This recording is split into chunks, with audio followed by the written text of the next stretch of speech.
इथे ऑस्करचं मॉमम रेडी झालं आहे आणि ऑस्करची भूक ओसंडून वाहते आहे, चेहऱ्यावरनंच कळतं आहे. आज 8च्या वरती काटा गेला आहे ना, म्हणून ऑस्कर एकदम घायाळ झाला आहे भुकेने. देणारं माझ्या पिल्लूला थांब. आज ऑस्करला मी थोडं वेगळ्या प्रकारचं मॉमम देते आहे. त्यामध्ये गाजर, बीट, थोडासा स्लाईड पोटॅटो, कारण पोटॅटोने त्याचे कार्ब्स वाढत आहेत म्हणून, आणि राईस आहे.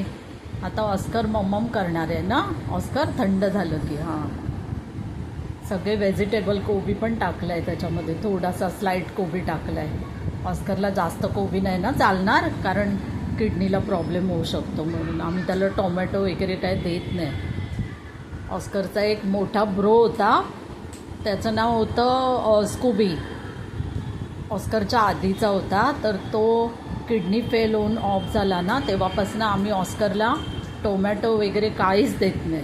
त्यालाही म्हणजे आम्ही हेल्थ कॉन्शियसच ठेवलं होतं.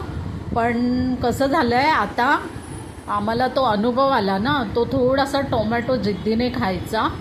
मग आम्ही ह्याला टोमॅटो म्हणजे चव पण नाही दाखवली आम्ही ह्याला टोमॅटोची. हो ना ऑस्कर, का नाही दाखवली? किडनीला प्रॉब्लेम नको व्हायला ना, म्हणून. बाय बाय कर सगळ्यांना. ऑस्के बाय कर. नुसतं खायचं समजतं त्याला, बाकी काही समजत नाही ऑस्करला.